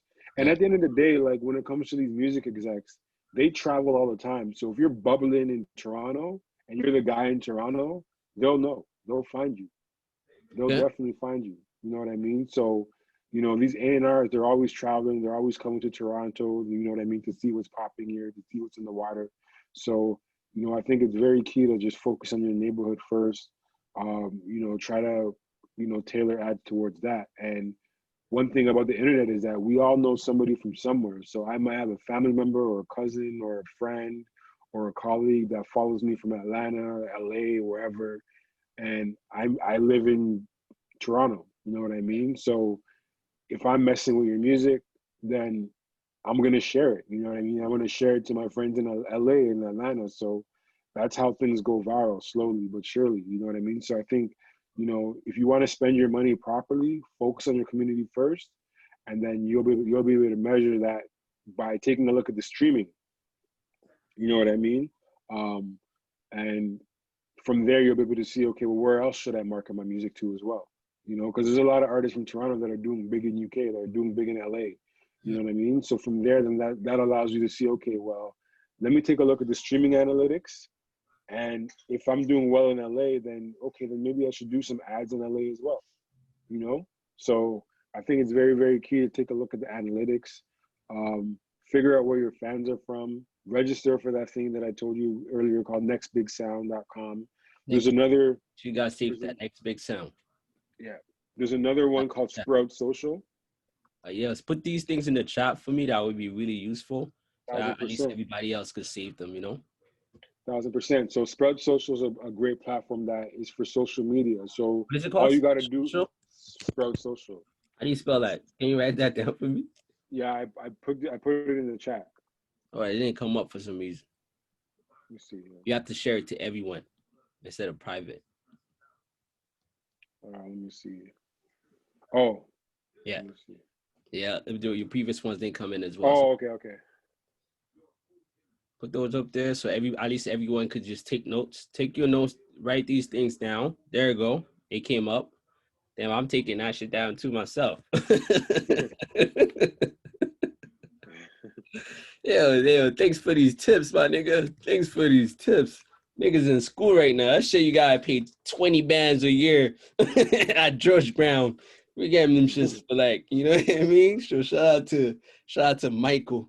1000%. But like Sprout Social is like if you go on the site, Shopify uses it, Subaru uses Jeez. it, like big brands use it. And basically you just plug in your social media handles. So whether it's Twitter, Instagram, Facebook, and they'll tell you where your followers are from On Sprout Social. on Sprout Social. Wow. So it's very, very important to know who your followers are, know who your target market is, so that way you can do Instagram ads, you can do Facebook ads, and you could target them properly. Because the worst thing is you being from Toronto and you targeting fans in Las Vegas, but you don't got no fans in Las Vegas. So what's Yeah. the point? Yeah. You know what I mean? No one's gonna help you drive your engagement. So it's very, very key. Okay, dope. So do you find that Instagram and Facebook ads and YouTube ads, do you find these things work as a marketer? Do you suggest that artists do these things, or should they focus mainly on like getting on these blogs such as Six Buzz and things like that? What's your take on that? What's your take on these type of marketing tactics? I think it's very, very key to hold on one second. Sorry. Use all of them. You know what I mean? Figure out a way to measure all of them. Uh, yeah, like that's a hard question because somebody may use Instagram ads and it may work better for them than reaching out to blogs. Somebody may go out to the streaming partners and they get more success that way. Yeah. But if you want to make a return on your investment, then I think it's very, very key to reach out to the streaming platforms, because they're the ones that are creating playlists, and the playlists are going to get you paid. You know what I mean? But when it comes down to actually getting discovered, especially in your in your neighborhood, Instagram ads, Facebook ads, they're very, very key as well. Okay, dope. One thing artists always hit me up for, they're like, yo, you got playlists? How do you get on these playlists? Can you hook me up? Can you get me on this Northern Bars? Like, bro, I really don't have these connects. Just to be honest with you guys, you Mhm. guys being there. I don't know these niggas. I don't know these people. Like, Mhm. how do you get access to these people? I feel like there's like a barrier for artists to get access to, like, especially Northern Bars in Canada and these other playlists. They say, okay, great, you have to submit your songs about a week ahead on Spotify for artists and things like that, which probably like how long, like what's the possibility for you to even get into these playlists if you have to, you know what I mean? Like, is there a way to connect with these playlist curators directly? Is there like a portal? Is there like a website people could go to pitch their music directly to them? Is there like a site they could call, a phone number? Like, how do you go about that? Just to hear from Um, you. yeah, just like one of the links I put, the Music Industry Connection. That's one of the websites that I've used in terms of getting playlisted. Okay. There's a Spotify portal. Let me see if I can find it for you. Okay. Yo, this guy is Um, a digital marketer guru. So make sure you guys take all these information down. You feel me? I don't know who else does these things, who else know about these websites. So make sure you guys take all these websites down and actually use them. Like, don't just take them down just to take them down. Take them down and use them. Use them shits in your life, bro. Like real shit. Let me know what you got. And shout out to everybody in the building right now. Slicks 305, SB, what's up? Shout out to him. He just pulled in. You know what I mean? Shout out to everybody that take the time to come out to listen to this guy right there. I really appreciate it. It means the most because I'm trying to connect everybody with who's what, who's doing who in the industry. This we got Steve Lobel coming soon in December. That's gonna be crazy. I'm gonna try to connect with other few people as well. I'm working on getting Dame Dash in. I'm working on getting some other Spotify curators too as well. So keep supporting the movement. I'm gonna try to connect you guys as much as I can. So that's why I'm connecting with guys like this. Hopefully, be able to connect me with some other people so you guys can be plugged in as well. Okay, you added up there. Dope. yeah. So, that's a way to kind of, Let me write that down. reach. Yeah, because that connects to all the Spotify curators. Jeez. But like I said, they ask you a simple question on it too. Is your music on Spotify? So it's very, very key to make sure your music on Spotify first. At least that way, when you send your message, they're able to kind of connect and get your music playlisted on the platform. Okay, dope. Thank you very much for sharing all these websites, all these information. That's exactly what I wanted you to get it to what I wanted to do this whole seminar thing with you. Because last time when I went to the seminar at Nia Center, you gave us Hmm. all the gems, all the websites everywhere where you could go and do these marketing things. I'm like, damn, I really need you in here because you give out information. Some people don't give out information, but you do, which I really Yeah, respect. we're a community. We got to stick together. You know what I mean? Especially Yeah, hip I hop. really respect At that. least because not to say, or else they're gonna own it. The other people are gonna own it. You know what I mean? So we got to figure out a way to kind of keep it in the family. We could own it ourselves. We got to Fact, retain ownership. You know what I mean? So fact. the only way to do that is by sharing information and sharing what works. Facts. I really appreciate that. For real, for real. I really Thousand definitely appreciate. percent. Yeah, we got about 30 more minutes, so I'm gonna let you go in a few. So just to go on Okay. with my questions that I had written down, right? Yeah. Uh question I wanted to ask you, like, what would you say is the most difficult part about being an A&R? That's a good question. Um,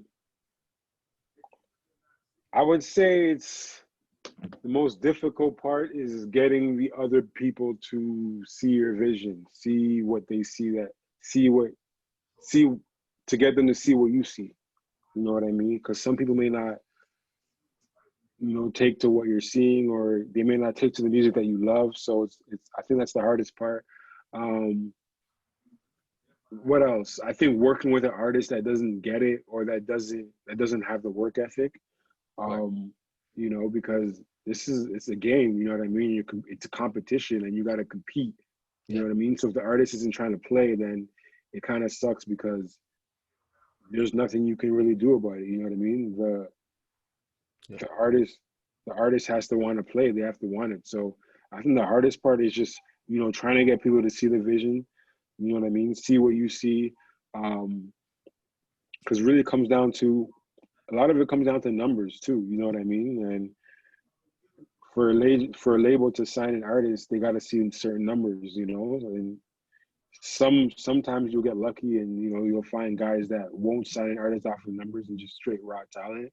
Mhm. But a lot of labels, they have to be able to justify, okay, well, why am I giving this guy 500,000? Why am I giving this guy a million? So I think it's very, very key, to establish yourself as a business, put music out, because you can you're able to have some leverage and show the label, all right, well, this is what we did off a $10,000 budget. It might not be a lot of money, but this is what we were able to do. And, by using your budget with like 500,000, this is how we'll be able to amplify it even more. So the key word is to really invest in yourself. when it comes down to it. But yeah, I think the hardest part is just getting others to believe in what you see. Okay, dope. Somebody just sent a message to the my community group because his phone Mm, died. He was in the he was in the webinar. He said his phone died. He no said worries. he said, "Can a man ask about booking agents? Any key points we should know about them?" Booking agents, well, what exactly do they want to know? Like at the end of the day, booking agents are, they're kind of like A&Rs. Their job is to get you bookings. Mhm. So if you're an artist that's doing well, from a streaming standpoint, you're doing well on the blogs, then they're going to be able to leverage that to find you bookings. So I think booking agents, there's a time and a place for that. Um, you know, when it comes down to artists, bookings is going to get you paid. It's another stream of revenue. Yeah, So it's for very, sure. very important to get booked. But um, I think what's key is to, set up your own tour. You know what I mean? If you're starting out, you know what I mean? And it's as simple as, like, I remember I set up a tour once where all I did was we called local bars and local, sorry, like hotels and bars and, lifestyle places where people go out to eat or go out to Yeah. party. And we asked them if they have a budget for live performances. Okay. Simple as that. Oh, Just a simple question. Like, write that down, talk to the guys. manager. We talked to the manager and we said, "Hey, do you have a budget for live performances?" And some of them will be very small, like 300. Some of them will be like, large, like 1,000. But they'll be like, "Okay, well, that's an opportunity for you to kind of create an opportunity for yourself or create a tour for yourself." And I Ah, remember I was able to set up a tour throughout all of Ontario just off of calling general managers at different bars and restaurants across Ontario and wow, seeing if they had a budget to pay the artists that I was bringing to them. Because when you bring them live entertainment, that's another source of entertainment for them. So they'll pay for that. You know wow. what I mean? There's people out there that will pay for that. So that's an opportunity for you to get paid, for you to actually develop your live performance skills and actually, build your career. Good, dope, dope. One question I went to ask, I didn't have that written down, so it's off the head right now. So, No worries. yeah. Since we just being like since we're in COVID right now, artists are not doing shows. Just to follow up the questions, artists are not doing shows. Nobody's doing bookings. Clubs are not open, and things like that. What Mhm. avenues do you have for artists? What ideas do you have for artists could do to kind of like start generating income besides streaming? Is there anything you feel like that artists could do, such as live stream performances?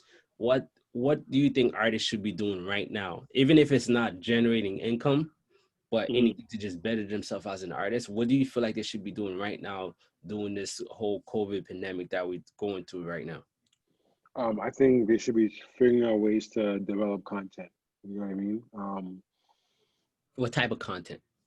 Video content, anything that can help them go viral, photos, just anything that can ramp up to use for a part of their campaign. I think it's one of those things where everyone's kind of on a pause right now, but that doesn't mean you should stop working. You know what I Facts. mean? So I think, figuring out ways to create content is very key. Um, you have to figure out if you have the resources. If you want to be able to if you want to put on a live show, that's on you. You know what I mean? But it's going to give you an opportunity to really engage with your fans, an opportunity for you to build new fans. Yeah. Um, but if you're not getting paid for it, then that's one of those things where you got to measure that, right? Yeah. Um, what's your budget? It just comes down to what's your budget. What can you do from this time period? Because you're not going to be able to receive that money back. Right now, the only money that you can receive now is through streaming. Okay. So You know what I also, mean? Because yeah, now go ahead. Because you're not able to perform, you're not able to do shows, yeah, you're no, not able to do no bookings. You know what I mean? So artists, like if you want to get immediate cash, the best way is through bookings. But right now, no one can do shows. So I think it's just coming up with content and figuring out a way to exploit that so you can make money back. dope. And just to add on to that as well. So what I've been telling a lot of artists that have been reaching out to me to work, Hmm. I've been telling them to build their website. You know what I mean? Like build a little simple ass website and Yeah. start collecting some data. You know what I mean? Hmm. Start collecting some Hmm. emails. And I find that a lot of artists kind of like shy away from that because they want to focus mainly on their music because they don't have a team for that. And I tell them Hmm. like, oh, it's really easy to make a website. You could just to give you guys a little trick, just to give you guys a little gems, since this guy been dropping gems after gems. Yo, you could easily go on Wix.com and create a simple as artist website. And the thing is, Yep. they create that website just for you, bro. You could just tell Hmm. them, hey, I want to create an artist website. You'd be like, I want a shop, I want a blog, I want a music section, and it will automatically create that shit for you. Just us being transparent and giving out the knowledge that we know. Go on Wix.com. You could easily create a website for yourself. And just to add on what you were saying, there's another opportunity for artists to make money right now that I've been tapping in myself, which is merch. Merch artists could be selling merch as well to make income, right? There's Hmm. a thing called there's different websites that are out there where you don't have to print these shirts yourself. You don't have to make the shirts yourself. You don't have to go to the warehouse or to print them to invest. You don't even have to invest any money at all. The money that you probably have to invest is kind of like get a designer to make these designs for you. And us Yep. being transparent as well. If you don't have a designer, you don't have a designer charging you $100, you're on a tight budget, there's a website called Fiverr. You could go on Fiverr.com. You could get a design done for at least $5. $10, you could get a design done very easy. And you could take that design. There's the next website called, because once you build that website, because that's what I've been able to do for a lot of artists. That's what I do for myself. That's why I sell a lot of Hmm. my merch, right? Once you build your website on Wix, you could attach this platform called Printful. Printful is it's a t-shirt platform. They pretty much print your shirts for you and they ship their shirts for you. So as an artist, if you're gonna drop an album, you're gonna drop a single, what you gotta do, instead of just relying on streaming money to come in, YouTube money to come in, bundle that single you're gonna drop an album, bundle it up with some merch, with some hoodies, with some fly ass shit that you find that your homies or your people's gonna rock. You feel me? Bundle it up with some merch. Because if somebody buy a t-shirt for $20, that's better than getting 0.00.1 cents on a song.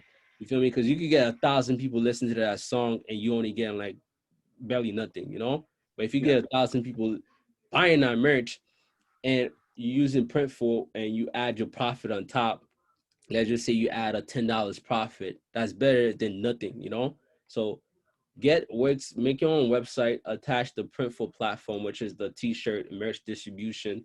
Attach that to your website. Go to Fiverr, get a nice design done for like $5, $10. You don't even have to pay somebody $100 to make the designs.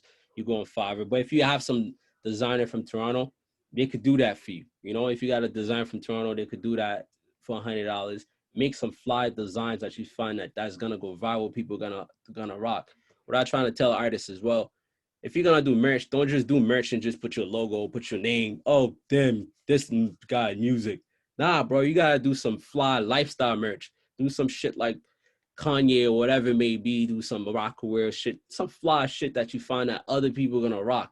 People that's gonna rock it without even knowing your music. If you think your friends, your family gonna rock it without knowing your music, that's the type of merch you need to put out. You know what I mean? Unless you build like a stupid community and you find that people just gonna rock your logo. But if not, then you gotta build like a dope design that people are gonna buy. And I find that me working with a lot of artists that come to me to do marketing, I tell them to do that and start collecting emails. A lot of artists, what they do when they do these posts or whatever it may be on Instagram, they don't have a they don't have a link in their bio to collect emails. And there's a next website that I use called Jotform. Jotform is really simple. You could just set it up yourself. I write it down in the message, and you could just like, you could just let me just unmute you. You could just like collect emails and things like that. Let me just unmute you. X unmute. I don't know how you got mute. You got it? Oh, You good? yeah, yeah, yeah, I'm good. Yeah, so job form to collect your emails. Artists need to collect.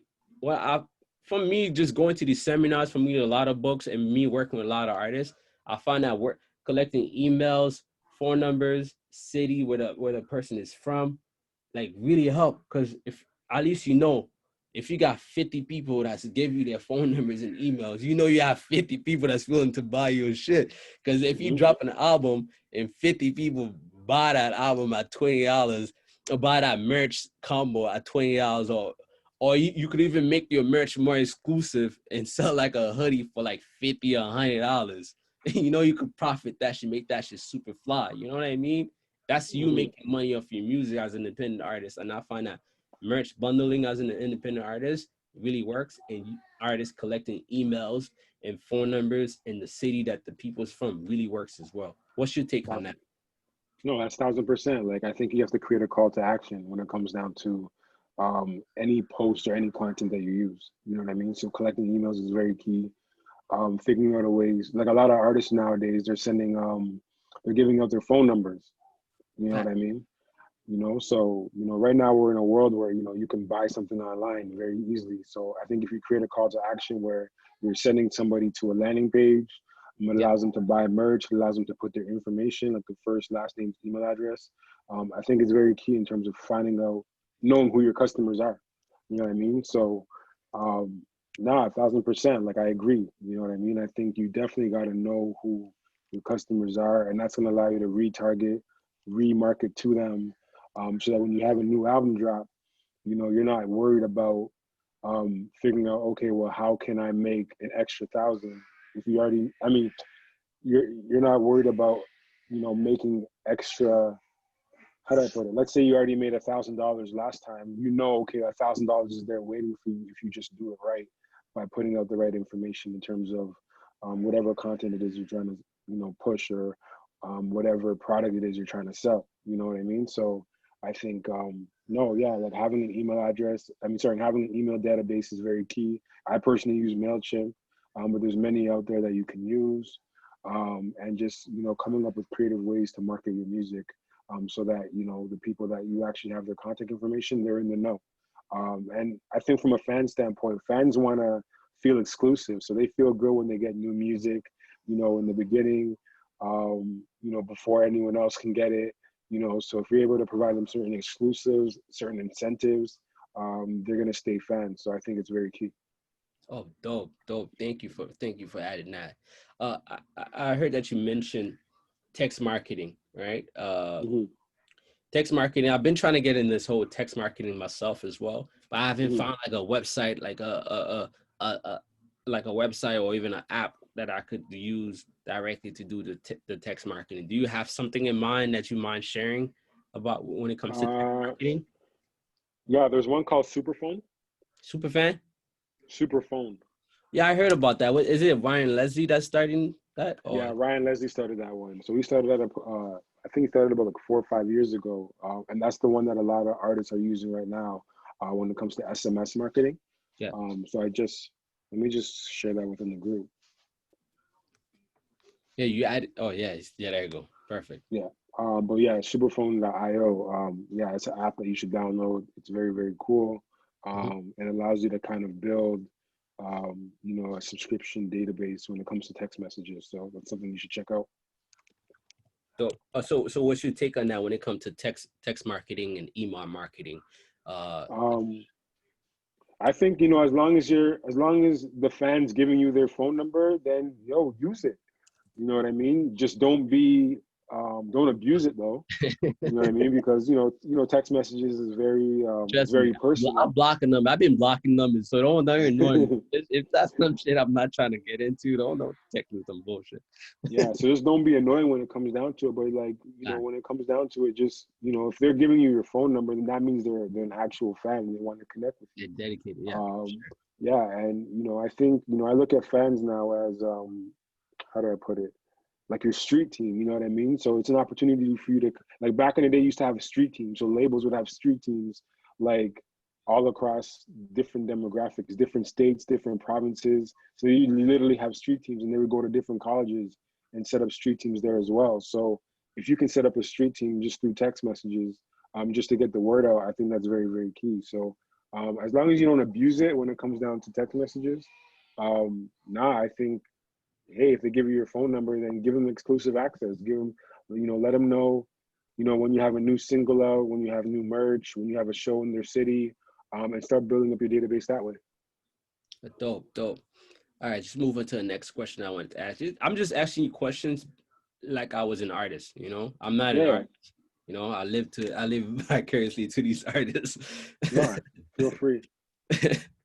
Yeah, so I want to ask, like, what's your take? Because a lot of it's like it's a really taboo thing. What's your take on artists paying for promo, or even artists paying like a DJ to get on their mixtape, or things like that? I find that artists don't want to pay for anything, right? Mm, But they also don't want to like give any royalties off their music. It's like they want their cake and eat it too. So hmm what's your take on that? Like, how do you feel like the artist should move when it comes to like paying for promo, or even giving some royalties of their songs? I really want to know your take on that as a marketer. Honestly, you got to pay to play. You know what I mean? Like that's one thing I learned. Coming up in the game, you got to pay to play. So you don't have to necessarily directly, pay for promo, but take the DJ out for dinner. You know what I mean? Like build that relationship. It's a lot of Facts. relationship building, and to build this relationship, it costs money. You know what I'm saying? So, you're gonna have to figure out a way to build that relationship, and if it means buying a gift, the term is called payola, which I don't necessarily agree with. But if it means that you gotta like, take someone out to dinner or I don't know, like just figure out a way to build that relationship, but it's gonna come from the budget, then that's what you gotta do. You gotta pay to play because someone else is doing it regardless. You Yep. know what I mean? The labels do it too, The labels, so your labels hit me up all the time. I just had a label pay me like a stack just to promote some artists. Like, you know what I mean? They doing it. They paying mhm. these blogs to promote their artists. They Yeah, pay these so radio stations all the time to run these music. So, exactly. so as an independent artist, you got to do it too. Because if you assign to a label, somebody else will be paying for it. You know what I mean? Yep, So you yep, just gotta like within your budget, whatever you could afford. If you can't afford it, you can't afford. You just can't afford it. exactly, You gotta do it yourself. That's how I see it. exactly, You know what I mean? 1000%. Yeah. So another question I had to ask you, like, because one thing I realized, right? They say we got Drake, we got The Weeknd, we got Tory Lanez, we got 88 Glam, we got like Pressa just popping in LA right now. It's signed Hmm with Sony. Now we got like Chromas that's gonna come up doing her thing. But I feel about the same time, I feel like there's so many artists in the city that's really buzzing, that's kind of like popping. Just like my dude 2Ks. Uh, you know what I mean? Smiley, Smiley just got signed to Warner and hmm Elvis Spiffy as well. I keep up with some of these things, right? But what I'm wanting to know is so many dope artists in the city. What's stopping like these A&Rs or these record labels? Because I went on Warner Music catalog, I mean artist roster, and I noticed they only got like 3 hip hop acts. And I'm like, what the Right. fuck? They got Mm-hmm. LB Spiffy, and he got Six Buzz, who is not an artist, but they Mm-hmm. saw him as an artist. And he got this other R&B artist. But there's so many other starving artists in the city that's looking for a come up, that's looking for a look, especially a lot of guys from Rexdale, a lot of guys from Jen and Finch as well. What I want to know, why these labels and A&Rs are not signing artists from Toronto? Is there like a blackball shit going on that I don't know about that's going on? Is there like don't sign Toronto artists type shit going on? Like I really want to know. You know what? Like I think through the grapevine, I think it just comes down to the artist and their team. You know what I mean? Labels want to invest here, but they want to invest in the artist's team as well. So I think a lot of the artists don't necessarily have a manager that behind them, or they don't have the infrastructure behind them. And I think that's what's kind of hurting the artists in terms of an opportunity to get signed because Yeah. it's nothing to be an artist nowadays. You can find a beat off YouTube. You know what I mean? You can register for DistroKid or TuneCore. You can go to the studio, record the song with your homies. You can upload it. You can get the hood to, you can get the hood to support the video. And Mm-hmm. before you know it, the song goes viral. But that doesn't mean anything if you don't have a solid team behind you. So I Facts. think a lot of the labels are just kind of weary because they don't, they fly the artists up, and then the artist is coming with their homie because I've seen it. You know what I mean? I've actually heard about it, and they fly the artist out to LA. The artist is just bringing their homie. The artist doesn't even have a manager. The artist doesn't know anything about the business. Doesn't even know how to navigate. Like, you know what I mean? And then before you know, the labels are kind of like, we don't know if we should invest the 500,000 into this new artist. You know what I mean? So I think labels just want to make sure that their investment is in a good place. Mm-hmm. So I think it just comes down to, and one thing that I'm gonna work myself, I'm gonna work hard as I can in terms of figuring out ways to nurture like, you know, the up and coming managers and Facts, the facts, A&Rs, because I feel like artists in our city need that support. You know what I mean? And they don't know who to go to. You know, when it comes down to like management, or when it comes down to like, you know, facts. just an A&R to just help them navigate the industry. So I think, you know, that's very, very key right now. We have a lot of artists, we have a lot of producers, but we just don't have the infrastructure to support them. So, you know, Facts. it sucks to see, because like, you know, Warner Music Canada should be signing a lot of artists, because Facts. they own the market share in the US. They have a lot of artists signed there, but it's crazy to see that there's not a lot of artists signed here in Canada. Yeah, But I was shocked. I was really yeah. shocked. What reason why I wanted to ask that, and I find that really shocking. I'm just like, and the reason why I've been going really hard to do the things I'm doing, such as the billboard thing I just did. Actually, Hmm. because I just realized like what the hell is going on in this city? Like, why nobody's doing shit? Like nobody's like RIP to Houdini, Smoke Dog, and Bully and all those guys. I'm like, Hmm. yo, these guys were like money makers. How come nobody put a bag $500,000 in these guys and moved them from the city, like put them somewhere else and kind of like put some bag in their pockets Yeah. and pump out some music. And I was like, yo, Houdini was the number before RIP Houdini before he passed away. He was the number one stream artist in the world. The Hmm. number one stream artist. You mean to tell me there's no label in the world in Canada could have offered him $1 million? Hmm. No, I mean if everything is about numbers, this guy was the number one stream artist. So what's the problem? Because when Drake got signed, there was no streaming shit. There was MySpace. Yeah. Yeah. Yeah. So Well, you know, I I that's don't know. It's tough, man. It's a tough one. It's a and tough it's not one. like the But guy had issues from traveling Canada to the States. The guy was in LA all the time. You feel me? yeah. So I find a lot. I find like the industry here, like everybody just be watching, like what's going on. Like stop watching Mm. and start signing and start putting some bags. It's like, damn, I gotta find these bags myself and then put some bags in these young niggas' pockets. It's like shit. I Yeah. gotta hit up SoCan and get me $1 million deal or some shit. Because No, I these feel labels you. I ain't doing feel you. their jobs, man. Like it's pissing me off. It's really pissing me off. Cause I see that these niggas be crying. These artists are crying for like help. They're like, damn, somebody saw me. I've been putting music out for 10 years. Nobody's looking out Hmm. for me. Like my nigga Biz Lo got locked up. Cause the nigga don't got no opportunities. Yo, I had to give the man some bread to do some mixtape with him. Like, why nobody's putting bread in this young nigga's pocket? His streaming, the numbers is there. His YouTube Hmm. is up there. It's just I find like there's a disconnect with the industry and the Canadian artists in the city now, and it's pissing me the hell off. And it's like I don't know where to find the money. If I had the money, I'll do this shit my damn self. If I come up with $1 billion, I'll start signing these young niggas my damn self. Because Right. that's disconnect. Because niggas are losing their life. This is a serious matter. You know what I mean? This is not a joke. This is not like, oh yeah, we wait to see his numbers. The numbers is there right now. Like, just make some Hmm. shit happen. Let's plug him in. So shout out to whoever signed LB Spiffy, whoever signed Smiley, Swagger Right just got signed as well. Shout out to Hmm. these whoever did these deals. I like that. I like seeing these things, because actually they're giving these young niggas some opportunities, but there's way more. You feel me? Oh, for sure, for sure. I think Toronto's is going into a good place. Hopefully, this COVID thing lets up soon. But I think, yeah, I just think we just got to educate the artists, and just set the foundation properly. Because a lot of artists, you know, they have the opportunities to get signed, but their business isn't right. You know what I mean? So I think it's very, very key to get your foundation set up properly. You know what I mean? Get your split sheets right, set up your business, set up your company, corporation, and partner with these labels, because they want to work. They want to work with these artists, but if they don't believe in, you know, the team, then they're probably not going to put the bag up. Okay, say less. All right, we about to wrap up this webinar. I got one more question for you before I let you go, before I let everyone go. I've been asking you guys to send your questions. You guys haven't been sending your questions, so I'm about to ask you this one last question.